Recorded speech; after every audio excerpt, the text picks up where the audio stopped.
Okay, so very quickly, I'm just going to get out the way my overall thoughts on Backlash, because I didn't do a review for Backlash. I thought it was a pretty good show, elevated by an amazing crowd. My match of the night was Damian Priest versus Jey Uso, followed by Cody Rhodes versus AJ Styles.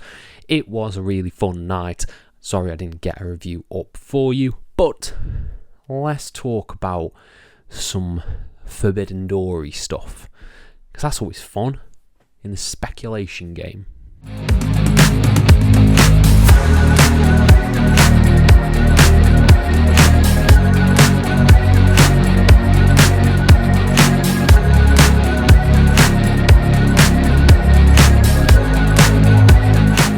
Hello and welcome to FTTR, I am Hugh McQuaid, and today we are talking about AEW Forbidden Door, 5 dream matches that I want to see at that show, because I think there is some potential here. There's a brand new crop of talent in AEW that we could have some really fun and interesting encounters. But before we dive into that, please hit subscribe, please like this video, please comment your thoughts down below on who you would like to see go at it at Forbidden Door, and I'll try and apply to every single one of them as we dive into this. So, Forbidden Door is coming on, I believe, the 30th of June.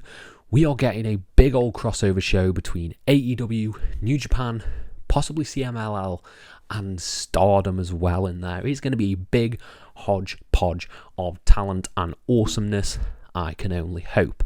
The Forbidden Doors in the past, I think, have really, really delivered and given us some of the best matches ever. Omega Ospreay, for instance. So, there's a lot of stuff to dive into here. I'm going to do a little bit of housekeeping first before I dive into my list. As I am not an aficionado of CMLL, I find it really hard to say that really quick, and Stardom, I have solely focused on AEW versus New Japan talents for this. There is room for other more well-informed YouTubers to do videos on the Stardom dream matches and the CMLL stream matches that they would like to see, but this is solely focusing on AEW talent versus New Japan talent. I'm sorry, I don't know enough about those other promotions to do that, and these are my personal picks. These are what I want to see, and yeah, shall we just dive straight into the list with number 5. So the way I've sort of structured this list is I've done matches that I think we almost never thought we'd get for some of them, and that is what I'm starting with, because number 5 for me is Adam Copeland versus Zack Sabre Jr.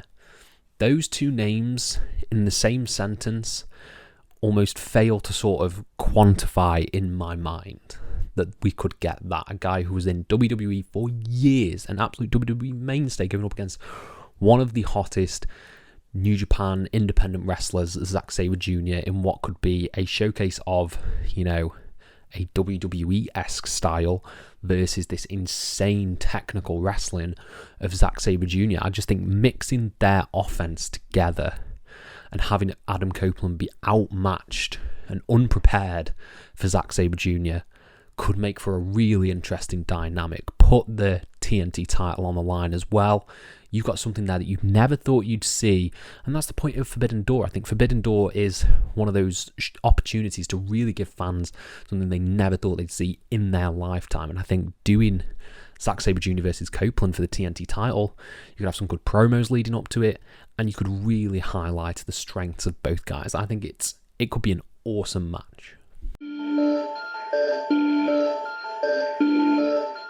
Coming in at number 4 for me, we have another match that I don't think could ever have been conceived a few years ago. We never thought we'd see, and that is Kazuchika Okada taking on Nick Nemeth. Nick Nemeth, who just recently lost the IWGP Global Championship to David Finlay, taking on Okada for the Continental Championship. There's so many Continental and Global Championships, my God. Yeah, I think this could be really, really fun. I really enjoyed Okada's match with Pac at Dynasty. That was a really, really fun match. And I think putting those two together, again, you'd get that holy shit chant at the beginning of the match, just for the spectacle of these two being in the ring together. Because it's crazy. It's crazy to think that Nick Nemeth's over in Japan, Okada's in AEW, And you could really build something there. I think you could really build sort of Nick Nemeth going up against the Elite, going up against Okada in that way, and really sort of put on a great exhibition match for that title with Okada picking up the win. Doesn't hurt Nemeth to lose, gets him some exposure on AEW television. It makes all the sense in the world for me to do this match, and it's what you do with Nick Nemeth, because obviously he's with TNA as well. Whether they'd allow him to take the L to Okada, who knows, but I think it'd be really, really fun regardless.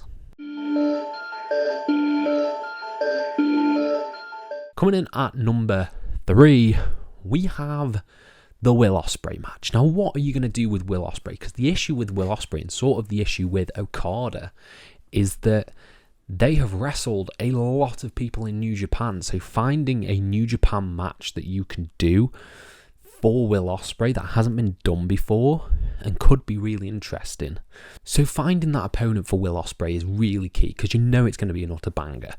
So after scouring the New Japan roster to find who it could be and who he's not had many matches against, I came up with one person. The one person that I want to see Will Ospreay face at Forbidden Door is Minoru Suzuki. Suzuki, I have gone through Cage Match, tried to find matches where they've competed against each other. They've only had one singles match, and that was in the G1 Climax in 2020. They've had tag matches where they've been against each other. They were supposed to have a match at Rev Pro, I believe, in 2022, which didn't happen because Ospreay was injured. I think this could be a really hard-hitting, insane wrestle fest. It could be incredible, because you look at the matches that Suzuki's had. I think of the Danielson match, I think of the Eddie Kingston match. He can still go, and putting him in there with a worker like Ospreay just for a great exhibition match, a great 15-20 minute barn burner, it could really, really work. So coming in at number 2, we have the AEW World Champion Swerve.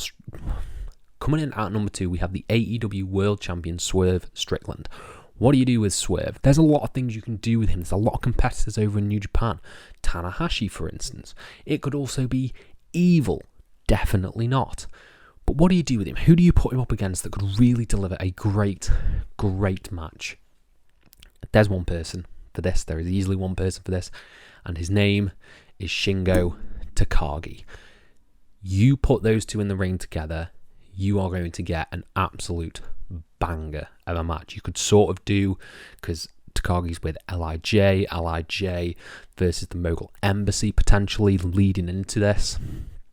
Really haven't put on a great 25-minute showcase, because Takagi is one of my favourite wrestlers in New Japan. I love the way his matches have a sense of urgency, a sense of pace. They are blisteringly paced, and seeing Swerve go up against that would make for really interesting dynamic there. Swerve sort of being taken aback by the speed and power of Takagi and how he's not giving up. I think that could be really good. Takagi can take the loss to Swerve, which really puts over Swerve.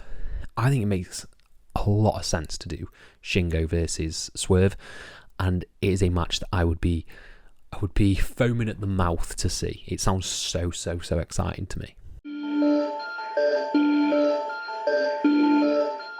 And coming in at number 1, we have the big one. We have the big old match that I want to pitch for Forbidden Door, and that is Bullet Club War Dogs versus the Blackpool Combat Club Anarchy in the Arena. Now, I know Anarchy in the Arena is sometimes saved for Double or Nothing. It was done at Wembley Stadium, they did Stadium Stampede, but they usually do it at Double or Nothing.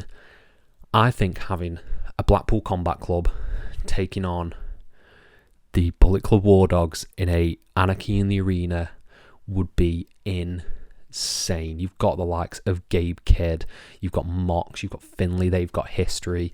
Putting Danielson in there, potentially throwing Eddie Kingston in there, because he's obviously got history with Gabe Kidd as well, and just having them brawl and cause an absolute shitstorm in the arena as the main event. I think it could be awesome. I loved the cage match between Bullet Club War Dogs and United Empire. One of my favourite matches of the year.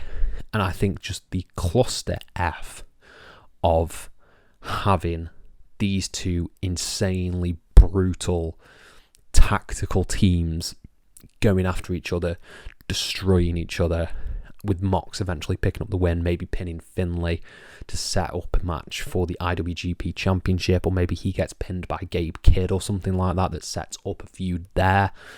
There's a lot of stuff you could do with Anarchy in the arena that could really feud both New Japan and AEW. And the BCC, this could really push them back into that sort of main event scene, because Claudio has been taking a lot of L's. Wheeler Yuta haven't seen that much of. Danielson obviously just lost to Ospreay.